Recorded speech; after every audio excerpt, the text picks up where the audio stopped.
नमस्कार। 5 टेनों में आपका हार्दिक स्वागत है। डिक्टेशन स्टार्ट होगा 3 सेकंड बाद। स्टार्ट। भारतीय फौजदारी कानून की दफ़ा 124 ए के तहत राजद्रोह के मुकदमे जिस हिसाब से विभिन्न राज्यों में पिछले कुछ सालों से दर्ज हो रहे हैं, उससे यह गुमान होता है कि असाधारण परिस्थितियों में लागू किया जाने वाला यह कानून पुलिस की सामान्य गतिविधियों का हिस्सा हो गया है। हकीकत यह है कि राजद्रोह का कानून अंग्रेज अपना शासन पुख्ता करने और भारतीयों के स्वतंत्रता के जज्बे को खत्म करने की गरज से लाए थे। अतः सर्वोच्च न्यायालय के प्रधान न्यायाधीश न्यायमूर्ति एन.वी. रमन्ना का इस कानून के खिलाफ दायर याचिकाओं की सुनवाई करते हुए यह टिप्पणी करना कि आज़ादी के 75 सालों बाद भी क्या हमें ऐसे कानून की ज़रूरत है, यह साबित करता है कि वर्तमान भारत के लोगों द्वारा चुनी गई सरकारें ऐसे कानून से निजात पाएं और लोगों में भय या खौफ का माहौल न बनाएं। देश की सबसे बड़ी अदालत का यह कहना है कि पुलिस के हाथ में दिया गया यह कानून ऐसा औजार है जो लोगों से दुश्मनी निकालने के लिए प्रयोग किया जा सकता है। इस बात का सबूत है कि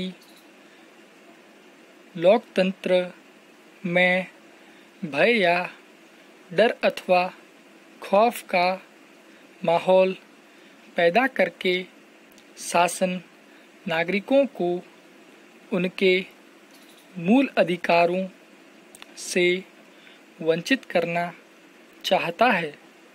इसका मतलब यह भी निकलता है कि सत्ता की आलोचना या उसके कार्यों से असहमति रखने पर राजद्रोह कानून का उपयोग शासन को मिला हुआ अमोघ अस्त्र है, जबकि इस कानून में यह स्पष्ट प्रावधान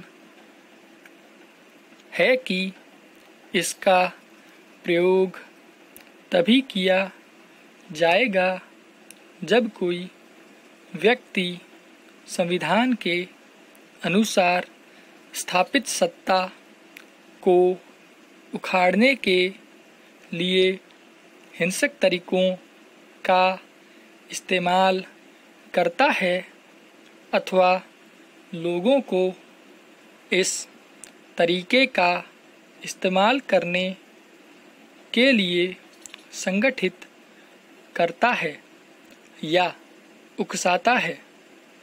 मगर हाल के पिछले वर्षों में इस कानून का प्रयोग पत्रकारों से लेकर साधारण नागरिकों व सामाजिक कार्यकर्ताओं के खिलाफ जिस धड़ल्ले के साथ विभिन्न राज्यों की सरकारों ने किया है, उससे यही निष्कर्ष निकलता है कि सत्ता अपने खिलाफ उठने वाली किसी भी आवाज़ को राजद्रोह के जामे में उतारना चाहती है। इसकी एक और वजह न्यायमूर्ति रमन्ना ने अपनी अध्यक्षता में बनी 3 सदस्यीय न्यायपीठ के मंच से कहा कि अभी तक जितने भी राजद्रोह के जितने भी मुकदमे दायर किए गए हैं, उनमें सजा पाने वाले लोगों की संख्या बहुत कम रही है। पैराग्राफ। न्यायमूर्ति रमन्ना ने जिस बात की तरफ पूरे देश का ध्यान खींचा है, वह यह है कि यह कानून साम्राज्यवादी दौर का है। बेशक यह कानून शुरू में भारत पर राज करने वाली ब्रिटिश सरकार के देश इंग्लैंड में भी था, मगर इसे 1920 में ही उसने अपने देश में ख़त्म कर दिया था। भारत में भी आज़ादी से पहले ब्रिटिश संसद द्वारा बनाए गए कानून ही चलते थे। अतः इस देश में अपने साम्राज्य का विस्तार करने की मंशा से उसने यह कानून लागू रखा। लेकिन आश्चर्यजनक यह है कि आज़ादी मिलने के बाद भी यह कानून लागू रहा। हालांकि इस कानून के तहत नेहरू काल के दौरान इक्का दुक्का मामले ही सामने आए, लेकिन इसका प्रयोग तो किया गया और जनता द्वारा चुनी गई सरकारों द्वारा ही किया गया। पत्रकार रोमेश थापर के खिलाफ तत्कालीन मद्रास राज्य की सरकार ने इस दफ़ा का इस्तेमाल 1950 में किया।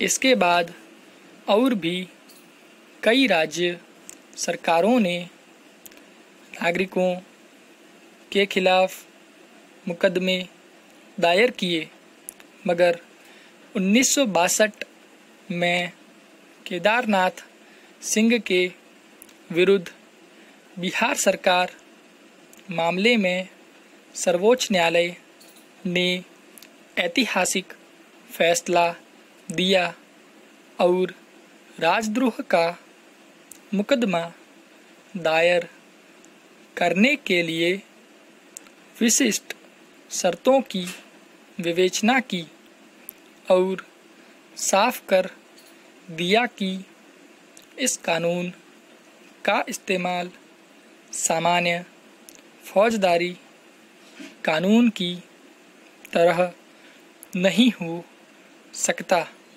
हालांकि उसने इस कानून को तब रद्द नहीं किया, किंतु इसके इस्तेमाल की संभावना को न्यूनतम बना दिया।